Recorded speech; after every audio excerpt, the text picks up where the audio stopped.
దేవుని నామముకు స్తోత్రము. మనం 2వ కొరింథీ పత్రిక 11వ అధ్యాయం ధ్యానం చేస్తున్నాము. నిన్నటి వరకు 1-6 వచనాలు ముగించాము. ఇవాళ 7-12 వచనాల వరకున్న వాక్య భాగం చూద్దాము. అయితే 1-6 వచనాల వరకు మనం ముగించింది ఏమిటో మీకు తెలియాలి. కొంచెం అవివేకంగా నేను మాట్లాడినాను, మీరు సహింపవలనని కోరుచున్నాను. నన్ను గురించి మీరు ఎలాగైనాను సహించుడి. దేవాసక్తితో మీ ఎలా ఆసక్తి కలిగి ఉన్నాను. ఎందుకనగా పవిత్రాలైన కన్యకనగా ఒక్కటే పురుషునికి అనగా క్రీస్తుకు సమర్పింపవలనని మిమ్మల్ని ప్రదానం చేసి తిని గాని సర్పము తన కుయుక్తి చేత హవ్వను మోసపరిచినట్లు మీ మనసులో చెరపబడి క్రీస్తు యేళ్ళన్న సరళత నుండి పవిత్రత నుండి ఎట్లయినా తొలగిపోవునే ఏమో అని భయపడుచున్నాను. ఏలయనగా వచ్చిన వాడెవడైనను మేము ప్రకటింపని మరి ఒక యేసును ప్రకటించినను, లేక మీరు పొందని మరి ఒక ఆత్మను మీరు పొందినను, మీరు అంగీకరింపని మరి ఒక సువార్త మీరు అంగీకరించినను, మీరు వారిని గురించి సహించుట యుక్తమే. నేనైతే మిక్కిలి శ్రేష్ఠులైన ఈ అపోస్తుల కంటే లేశ మాత్రమును తక్కువ వాడను కానని తలంచుచున్నాను. మాటలు యందు నేను నేర్పలేని వాడినైనను జ్ఞానమందు నేర్పలేని వాడను కాను. సో మాటలు యందు నేర్పతనం లేదు కానీ జ్ఞానమందు తక్కువ వాడను కాదు. జ్ఞానం నేర్పలేని వాడిని కాను. ప్రతి సంగతిలోనూ అందరి మధ్యను మీ నిమిత్తం మేము ఆ జ్ఞానమును కనపరిచి ఉన్నాం. జ్ఞానం ఉన్నది, జ్ఞానము కనపరిచాము అని చెప్పాడు. అంతవరకు 6 వచనాలు ముగించాము. 13-15 వరకు కూడా జూడేయర్స్ సంగతి, దొంగ అపోస్తలులు అన్నది చూసాం.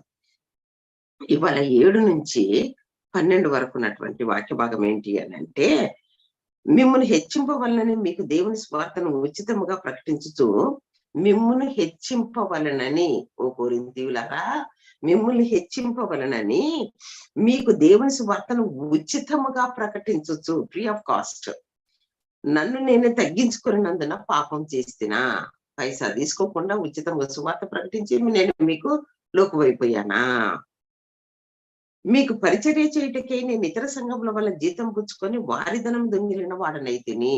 మీకు పరిచర్య చేయడానికి వేరే సంఘాల వల్ల కానుకలు తీసుకున్నాను, వాళ్ళని దొంగిలిన వాడనైతిని కదా. మరియు నేను మీ యొద్దనున్నప్పుడు నాకు అక్కర కలిగి ఉండగా నేను ఎవరి మీదను మీ మీద నేను భారం మోపలేదు.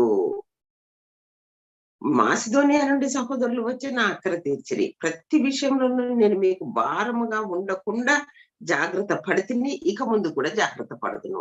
ఇంతవరకు భారంగా లేను, ఇక ముందుకు కూడా జాగ్రత్తగా ఉండకుండా, అంటే ఇంతవరకు పైసా తీసుకోలేదు, ఇక ముందు పైసా తీసుకోకుండా జాగ్రత్తగా ఉంటాను. ఏమిటి అంత రోషంగా మాట్లాడుతున్నాడు పౌలు? క్రీస్తు సత్యము నా యందు ఉండుట వలన అకయ ప్రాంతంలో యందు నేను ఇలాగ అతిశయపడకుండా నన్ను ఆటంకపరచుటకు ఎవరి తరం కాదు. నేను ఇంత అతిశయ మాటలు చెప్తున్నానే, నన్ను ఆపటానికి ఎవడి తరం కాదు. నేను ఎవరి దగ్గర పైసా తీసుకోలేదు, ఎవరు నన్ను ఎత్తి చూపలేడు, ఈ నా అతిశయాన్ని ఎవరు అడ్డం పడలేడని చెప్తున్నాడు. ఎందువలన? నేను మిమ్మల్ని ప్రేమింపవలనందున, మిమ్మల్ని ప్రేమించినందుకు తీసుకోలేదా? దేవునికే తెలియను, నీకేం చెప్పాలి? అతిశయ కారణం వెతుకు వారు ఏ విషయంలో అతిశయించుతున్నారో ఆ విషయంలో వారును మా వలనే ఉన్నారని కనపడు నిమిత్తము వారికి కారణం దొరకకుండా కొట్టివేయటకు నేను చేయుచున్న ప్రకారమే ఇక ముందుకు చేతు. డబ్బులు బాగా తీసుకుని అతిశయపడుతున్న వాడు ఉన్నాడే, వాడికి నాలాగా వాళ్ళు చేయట్లేదని తెలుసుకోవటానికి కొరకు ఇలాగ నేను పైసా తీసుకోను. వాళ్ళు కూడా గ్రహించాలి ఈ విషయము.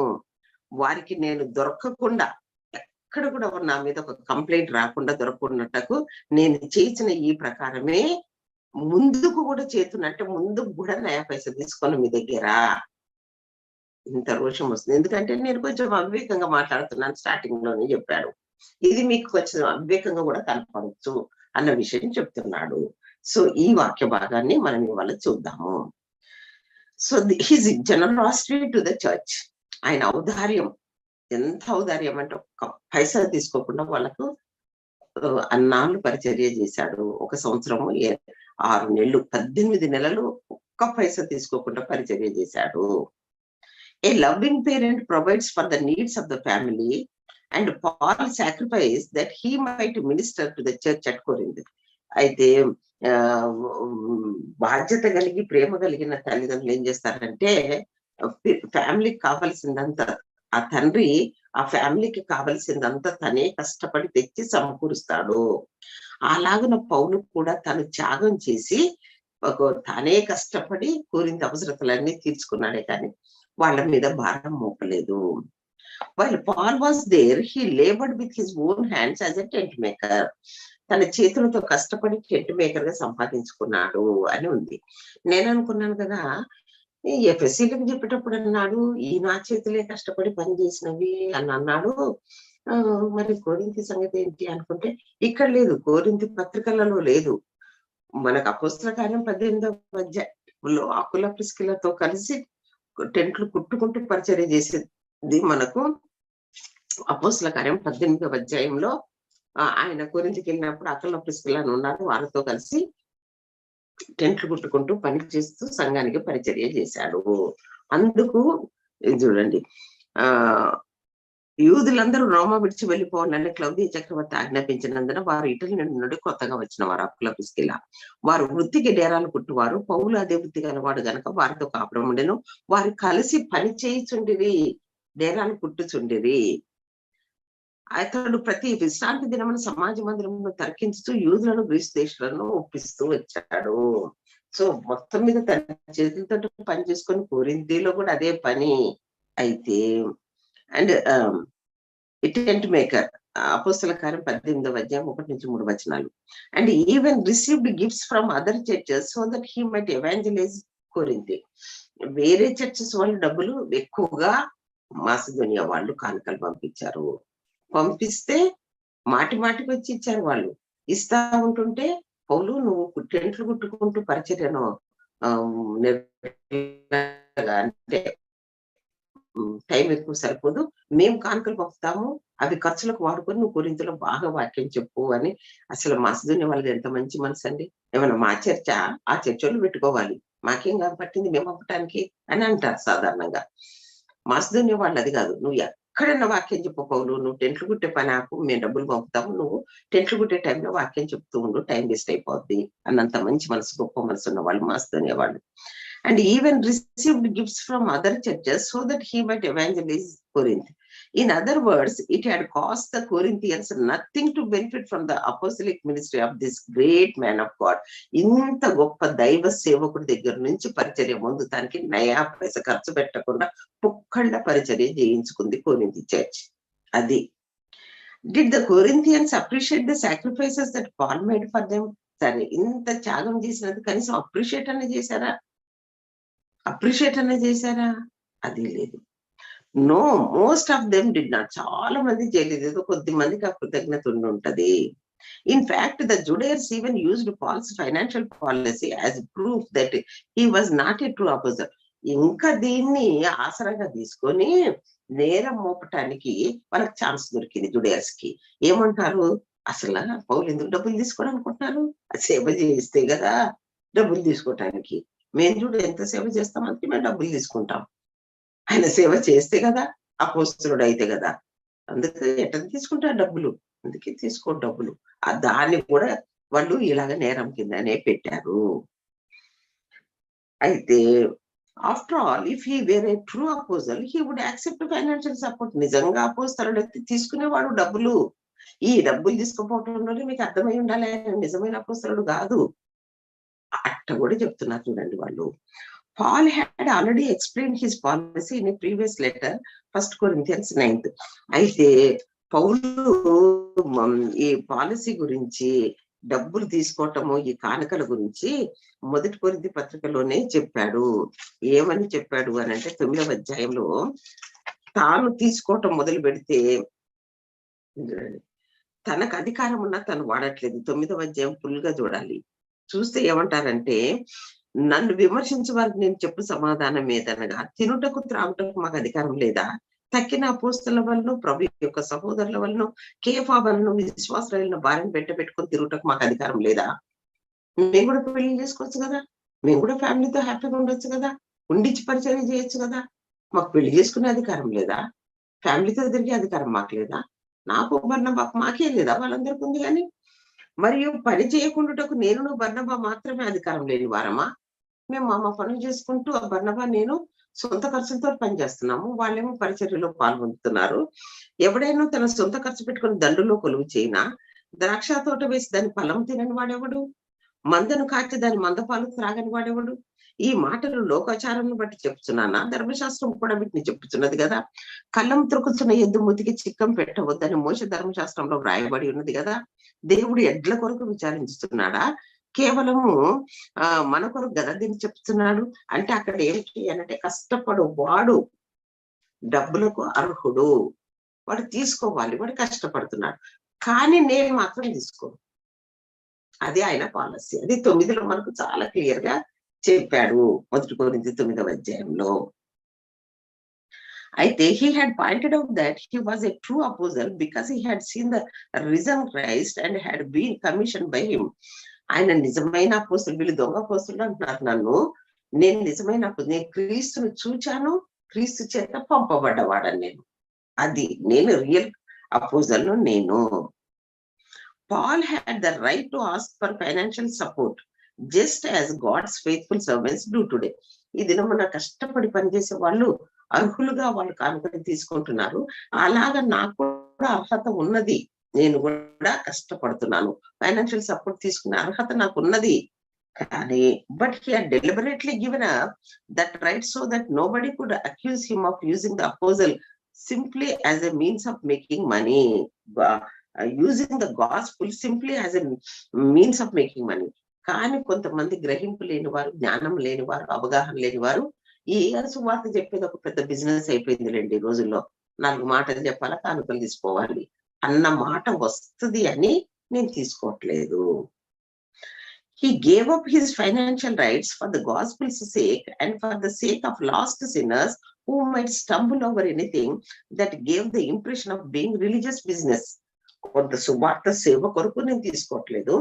రెండవది కూడా నశించుతున్న వాళ్ళు ఏమనుకుంటారంటే, వాక్యం అర్థం కాక ఇది ఒక రిలీజియస్ బిజినెస్ అయిపోయింది అంటారు. పౌలు కానుకలు తీసుకుంటే రిలీజియస్ బిజినెస్ అనుకుంటారు. కాబట్టి నేను ఇట్లాంటి నశించుతున్న వాళ్ళు దిప్పి పడవకుండా, సువార్తకు భారం కాకుండా నేను కానుకలు తీసుకోనని నేను నిర్ణయించుకున్నాను. అంతేగాని నేను దొంగ అపోస్తలుని అయినందుకు తీసుకోవటం మానలేదు. On the other hand, it was the Judaizers who were guilty. ఇప్పుడు వాళ్ళ సంగతి చూడండి ఎట్టుంది. నా మనసాక్ష్యం ఎట్టు చెప్తుంది, మరి వాళ్ళు చేస్తున్న పని చూడండి. On the other hand, it was the Judaizers who were guilty of peddling the gospel. Gospel ని అమ్ముకునే పని చేస్తుంది వాళ్ళు. ఎట్లా? ఫర్ పర్సనల్ ప్రాఫిట్, సొంత లబ్ధి కొరకు వాళ్ళు చేస్తున్నారు జూడయర్స్. Paul had preached the gospel to them freely. 11:7 ఏమంటున్నాడంటే, మీకు ఉచితముగా ప్రకటించుతున్నాను, వాక్యం ఉచితముగా ప్రకటించి తిని. అయితే పౌలేమో ఫ్రీలీ ప్రకటించాడు, వాళ్ళేమో ఫాల్స్ గా ప్రకటిస్తున్నారు, ఫాల్స్ గాస్పుల్.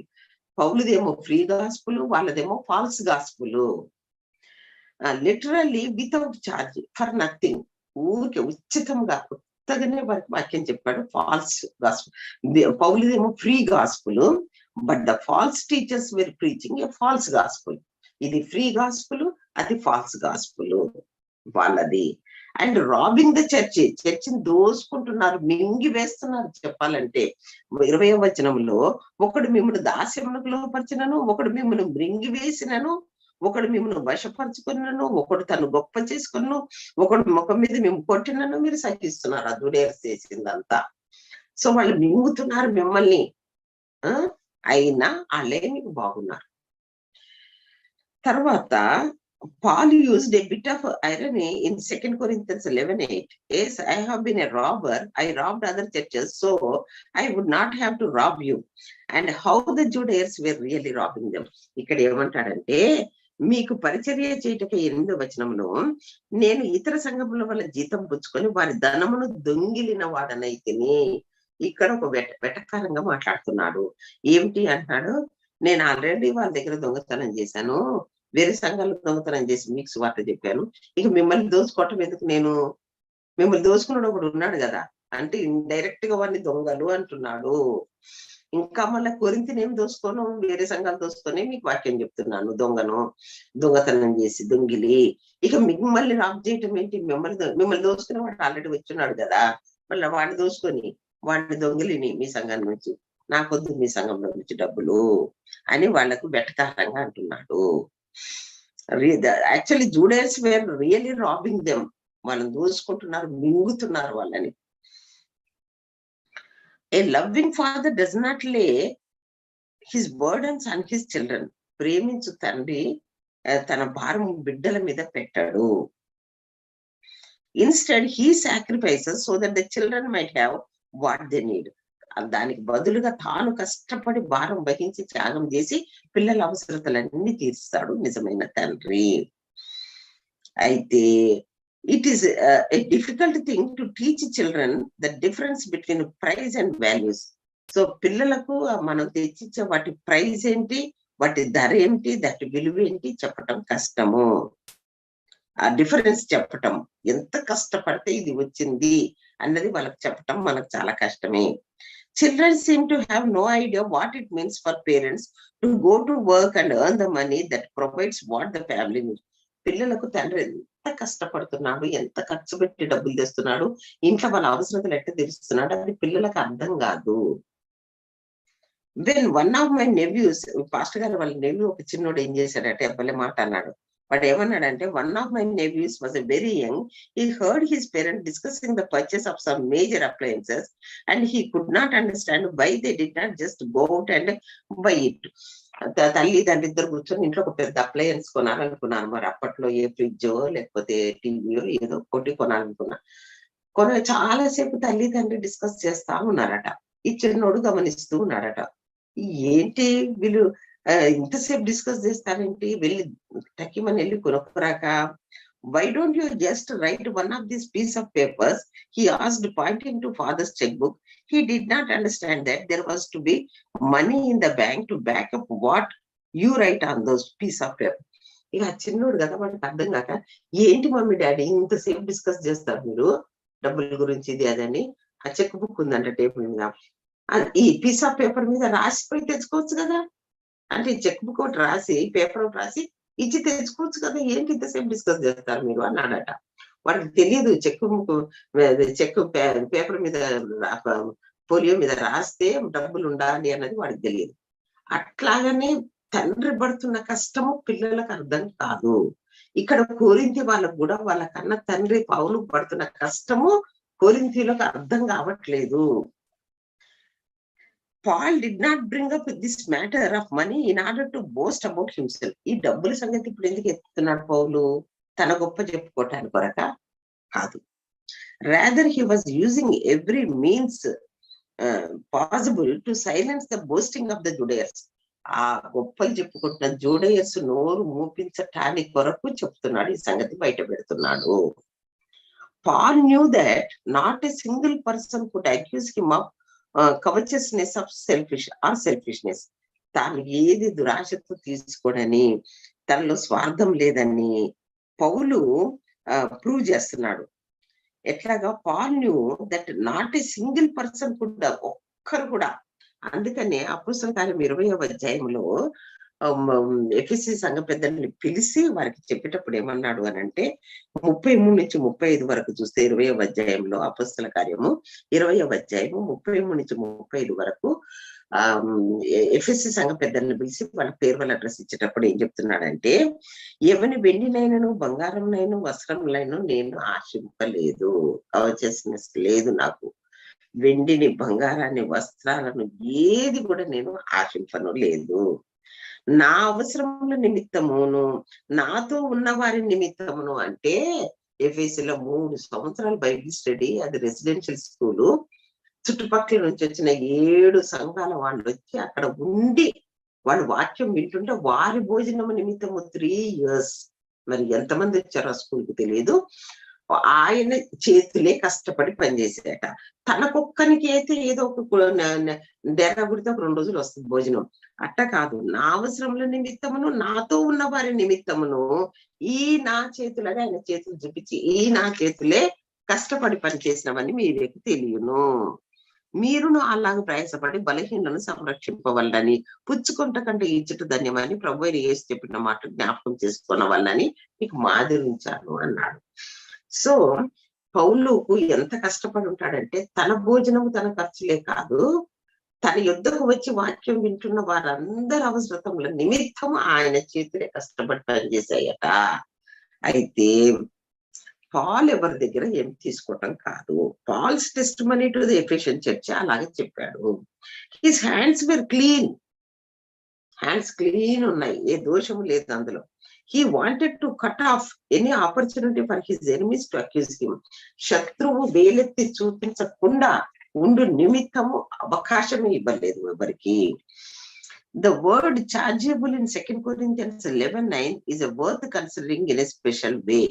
నేను మీకు భారముగా ఉండలేదు, భారముగా ఉండను, ఇక మీదట ఉండను అనే 9వ వచనంలో ఏం చెప్తున్నాడు అని అంటే, కొలస్సీలకు కొరింథీలకు పౌలు భారంగా ఉండలేదన్నమాట.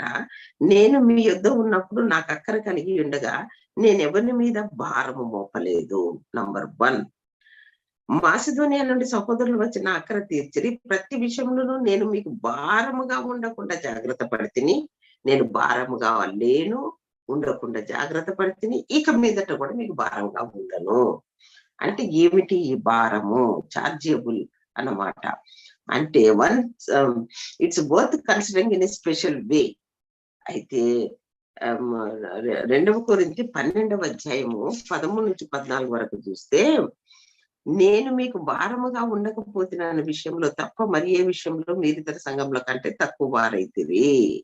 అంటే నేను మీకు భారముగా ఉండకపోతిని అని ఎన్నిసార్లు చెప్తున్నాడో చూడండి. భారంగా లేదు, భారంగా లేవు అని. In the Greek it literally means to grow నమ్. అంటే కరెంట్ షాక్ కొడితే నమ్నెస్ వచ్చేస్తుంది చూడండి. అట్లాగా the word comes from the image of the electric eel numbing its victim and it's a shock. A numbed part of the body would be a burden to the victim. అయితే ఇప్పుడు మనకు ఒక part ఉందనుకోండి, shock కొట్టి లేకపోతే పెరలిస్ అయింది అనుకోండి, ఇప్పుడు చెయ్యి లేవలేదు అనుకోండి, బాడీకి ఇది ఎంత భారం అవుతుందండి. అట్లాంటి భారం అనేది నేను మీకు లేకుండా చేశాను అన్న మీనింగ్ అట పౌలుది. So Paul had not used any devious tricks to catch the believers by surprise, attack them or rob them. So ఏవి కూడా యుక్తికరమైనవి, మోసయుక్తకరమైనవి ట్రిక్స్ ప్లే చేసి నేను మీకు భారంగా ఉండి మీ దగ్గర దొంగిలించిన వాడను కాను. Both in his preaching of the gospel and his handling of finance, he was open and honest. వాక్యం చెప్పుటలో యుక్తి వాడలేదు, డబ్బు లాక్కోవటంలో యుక్తి వాడలేదు, దొంగిలించలేదు. వాక్యం చెప్పిన ఆర్థిక విషయాలలో కూడా నేను నమ్మకంగా ఉన్నాను, ఓపెన్ గా ఉన్నాను, యథార్థంగా ఉన్నాను. మీకు నేను భారంగా లేదు. 2 విషయాలలో ఓపెన్ గా ఉన్నాను. ఏ విషయాలలో? నేను సువార్త కూడా మీకు ఓపెన్ గా క్లియర్ గా చెప్పాను. యుక్తిగా మిమ్మల్ని ఏంటంటే మిమ్మల్ని వశపరచుకోవటానికి కుయుక్తితోటి వాక్యాలు చెప్పేవాళ్ళు ఉన్నారు. నేను అలా చేయలేదు, ఓపెన్ గా ఉన్నాను. డబ్బుల విషయంలో కూడా నేను అంతే ఓపెన్ గా ఉన్నాను. ఇన్ మై ఓన్ ట్రావెల్స్, ఈ పాస్టర్ గారు చెప్తున్నారు, in my own travels I have seen situation local churches that have broken my heart. కొన్ని లోకల్ చర్చెస్ చూస్తే పాస్టర్ గారు గుండె బద్దలైపోయిందట కొన్ని పరిస్థితులు. ఎట్లాగంటే I have seen congregations show little or no appreciation to faithful pastors who were laboring sacrificially to see the church grow. కొంతమంది pastors యథార్థంగా ఉంటారు, చర్చ్ డెవలప్మెంట్ కొరకు, గ్రోత్ కొరకు ఎంత త్యాగం చేస్తారు, ఎంత కష్టపడతారంటే అంత కష్టపడతారు. కానీ some of these men were underpaid and overworked, yet the churches seem to have no love for them. వాళ్ళకు తక్కువ డబ్బులు ఇస్తారు, ఎక్కువ వర్క్ చేస్తారు పాస్టర్లు, తక్కువ డబ్బులు ఇస్తారు, వాళ్ళని అప్రిషియేట్ చేయరు, తర్వాత వాళ్ళని ప్రేమించరు కూడా. ఎక్కువ త్యాగం చేస్తున్న వాళ్ళ త్యాగం గ్రహించరు, వాళ్ళ కష్టం గ్రహించరు, తక్కువ పేమెంట్ ఇస్తారు. ఎక్కువ పని చేస్తున్నా వాళ్ళకి తెలియదు, ప్రేమ కూడా చూపించరు కనీసము. హౌవెవర్ దేర్ సక్సెసర్, వాళ్ళ తర్వాత వచ్చిన వాళ్ళు ఏం చేస్తారు అని అంటే, దే ట్రీటెడ్ లైక్ కింగ్స్. అబ్బో, తర్వాత వచ్చిన వాళ్ళు పెద్ద కష్టపడడు, వాళ్ళ మాటంతో మభ్యపెట్టి ప్రేమ చూపించడం చేస్తుంటే వాళ్ళని కింగ్స్ లాగా చూస్తారు. Certainly at the judgment seat of Christ the books will be balanced. కానీ దేవుని క్రీస్తు న్యాయపీఠం ఎదుటికి వచ్చినప్పుడు మాత్రము దేవుడు అన్ని బ్యాలెన్స్ చేస్తాడు. ఇక్కడ మనము పొందలేనిదంతా అక్కడ మహిమ రూపంలో పొందుతాము, ఆ కరెన్సీలో పొందుతాము. కనుక మైండ్ డిస్టర్బ్ చేసుకోకూడదు. నేను ఇంత కష్టపడుతుంటే నాకు ఇంత కొంచెమేనా అని వాళ్ళు బాధపడకూడదు. వాళ్ళ కష్టాలు అనుభవిస్తున్నా క్రీస్తు న్యాయపీఠం ఎదుట ఇక్కడ మిస్ అయిందంతా అక్కడ మనం మహిమ కరెన్సీలో పొందుతాము. కాబట్టి బుక్స్ బ్యాలెన్స్ అవుతాయి. సో బుక్ కీపింగ్ కరెక్ట్ ఉంటది, మనం బాధపడొద్దు. I once heard Dr. W.A. Criswell tell about the faithful missionary couple who returned to the United States on the same ship that brought Teddy Roosevelt home from a safari in Africa. So ఇంకొక incident చెప్తున్నారు past గారు. ఏంటి అని అంటే, ఇందులో ఒక మంచి మాట ఉంది, అందుకని ఇది కూడా చెప్తున్నాను.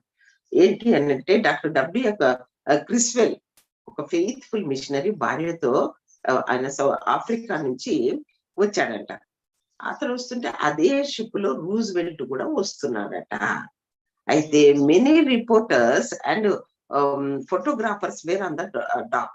ఓ షిప్ దగ్గర దిగే దగ్గర ఫోటోగ్రాఫర్స్ ఎంతమంది అంటే అంతమంది రిపోర్టర్స్ నిలబడ్డారు, waiting to see Roosevelt and interview him and take pictures. ఆయన ఇంటర్వ్యూ తీసుకుంటున్నారు, ఆయన పిక్చర్స్ తీసుకుంటున్నారు. But nobody was on hand to welcome home the veteran missionaries who had spent their lives serving Christ in Africa. కానీ ఎంత కష్టపడి పనిచేసి ఆఫ్రికాలో ఎన్నో బాధలు పడొచ్చిన ఈ మిషనరీస్ ని ఒక్కడు కూడా వెల్కమ్ చేస్తానికి అక్కడ లేవు షిప్ దగ్గర. That evening in there modest hotel room the couple reviewed their arrival in New York City and the husband was somewhat bitter. వాళ్ళు ఒక చిన్న మామూలు ఆర్డినరీగా పే చేయగలిగిన హోటల్ రూమ్ లో దిగి ఉన్నప్పుడు హస్బెండ్ కొంచెం బాధ అనిపించిందంట. ఏంటమ్మా, మనం ఎంత కష్టపడి పనిచేసి వచ్చామో ఒక్కరు కూడా మనల్ని వెల్కమ్ చేస్తానికి రాలేదు కదా అని ఆయన కొద్దిగా బాధపడ్డాడట. బాధపడితే, it is not fair he said to his wife, mister Roosevelt comes home from a hunting trip. ఆయన ఏముద్ధరించి వచ్చాడు, అక్కడ హంటింగ్ ట్రిప్ కి వెళ్ళి వచ్చిన వానికి చూడు ఎంత గొప్పగా వెల్కమ్ చేస్తూ రిపోర్టర్స్ ఫోటోగ్రాఫర్స్ ఇంటర్వ్యూలు. And the whole country is out to meet him. Almost country అంతా వచ్చినట్టు వచ్చి ఆ రూజ్వెల్ట్ ను మనకు ఆయన వెల్కమ్ చేసుకుంటారు. We get home after years of service. మనం ఎన్ని సంవత్సరాలు ఆయన హంటింగ్ ట్రిప్ వేస్తేనేమో అంత ఘనత, మనం దేవుని కొరకు ఎన్ని సంవత్సరాలు ఎంత కష్టపడి పనిచేసి తిరిగి వస్తే, and nobody was there to greet us. ఒక్కరన్నా వచ్చి మనల్ని గ్రీట్ చేయడానికి కనపట్లేరు అక్కడ. నాకు కొంచెం బాధేస్తుందమ్మా అన్నాడట. But his wife had the right answer. ఆమె చెప్పిన ఆన్సర్ చాలా కరెక్ట్ ఉందండి. కానీ వి ఆర్ఎంట్ హోమ్ ఎట్. ఆమె అన్నదట, అది మనం ఇంటికి ఎక్కడికి వెళ్తామయ్యా, మనం స్టిల్ ఆన్ ద వే, ఆ జర్నీలోనే ఉన్నాము. ఇంకా మన ఇల్లు చేరలేదు కదా. మన ఇల్లు చేరినప్పుడు వెల్కమ్, గ్రాండ్ వెల్కమ్ అక్కడ ఉంటది మనకు. ఇంకెక్కడ ఇల్లు చేరాము అన్నదంట. లేలియా, ఆమె విశ్వాసం ఎంత గొప్పది చూడండి. రియల్ ఇల్లు అంటే అక్కడ, రియల్ హానర్ అంటే అక్కడ, రియల్ వెల్కమ్ అంటే అక్కడ ఉంటది. దూతలు వెల్కమ్ చేస్తూ మనకెంతో మన పరిచయం గుర్తుపెట్టే వాళ్ళు అక్కడ. మనం ఇంకా నాట్ ఎట్ హోమ్ కదా. ఎంత మంచి వీఆర్ నాట్ హోమ్ ఎట్ అని చెప్పింది. We aren't home at. Paul has presented 2 pieces of evidence to prove his love for the Corinthians. So ఇంతవరకు పౌలు 2 విషయాలు చెప్పాడు. వాళ్ళని ప్రేమిస్తున్నాను అని ప్రూవ్ చేసుకోవాల్సిన గతి పట్టింది పౌలుకి కొరింథీయులను. Paul has presented 2 pieces of evidence to prove his love for the Corinthians. His jealousy over the church. Church మీద అత్యాసక్తి కలిగి, దేవాసక్తి కలిగి, దాన్ని ప్రొటెక్ట్ చేస్తూ, దాన్ని కాపాడుతూ, దొంగ బోధలు రానియకుండా, సరళతల నుంచి తొలగించేస్తే దాన్ని తిరిగి సరి చేసుకుంటూ ఎంతో జలసి అంటే దైవావేశం కలిగి, ఆవేశం కలిగి, రోషం కలిగి ఉన్నాను అన్నది ప్రూవ్ చేశాడు. ఫస్ట్ 1 to 6 verses లో. The jealousy over the church, protecting them from spiritual unfaithfulness, and అది స్పిరిచువల్ అన్ఫెయిత్ఫుల్నెస్ లో నుంచి వాళ్ళు ప్రొటెక్ట్ చేసుకొచ్చాడు మొదట. ఇప్పుడు నేను ముగించిన దాంట్లో సెకండ్ పార్ట్ లో, and his generosity to the church, refusing to accept support from them. వాళ్ళ దగ్గర నుంచి వాళ్ళు అసలు ఇవ్వలేదు. ఫస్ట్ ఆఫ్ ఆల్ వాళ్ళకి ఇవ్వటం తెలియదు, ఆ కల్చర్ లేదు వాళ్ళకు. అందుకు కదా 9వ అధ్యాయం 10వ అధ్యాయంలో తీతును పంపించితే, తీతు వాళ్ళకు నేర్పితే, అక్కయ్య వాళ్ళు కానుకలు ఇస్తారని సంవత్సరం ముందే చెప్పితే, మళ్ళీ నా పరువు పోతుంది, నేను గొప్పగా చెప్పుకున్నా నాకయ్య వాళ్ళు కానుకలు ఇస్తారని. నేను వచ్చినప్పుడు హడావుడి చేయకుండా మీరు వారం వారం కొంత తీసి పెట్టండి అని చెప్పి ఇంత కల్చర్ నేర్పవలసి వచ్చింది. కాబట్టి వాళ్ళు పౌలుకు పెద్ద ఇచ్చిందేమి లేదు, అందుకు పౌలు తీసుకుందేమి లేదు, ఇక తీసుకున్నాం అని కూడా చెప్తున్నాడు. So refusing to accept support from them even in future లో కూడా తీసుకోను. మీరు ఇచ్చిన ఇంత అర్థం చేసుకున్న మీరు ఒకవేళ ఇచ్చారే అనుకోండి, I'm not going to take from you అని చెప్తున్నాడు. సో ఇంకా థర్డ్ ఒకటి తన ప్రేమను ప్రూవ్ చేయడానికి కొరకు he shared a third piece of evidence. ఇప్పుడు మూడవ విషయం కూడా చెప్తున్నాడు. ఈ 3 విషయాలతో తన ప్రేమ తన సంఘం పట్ల, తన కన్న సంఘం పట్ల ఎట్లా ఉన్నదో ప్రూవ్ చేస్తున్నాడు. His anxiety for the church. ఇప్పుడు ఏంటంట, సంఘాన్ని గురించినటువంటి ఆందోళన వచ్చేసింది ఆయనకు. అది 16 నుంచి 33 వచనాల వరకు ఉంది. ఆ ఆందోళన గురించి మరి మనం రేపు చూద్దాం. ఇప్పుడు మొదలు పెడితే కొద్దిగానే అవుతుంది, 2 days పడుతుంది. ఆందోళన గురించి రేపు చూద్దాం. దేవుడి మాటలు దీవించుగాక. ఆమేన్.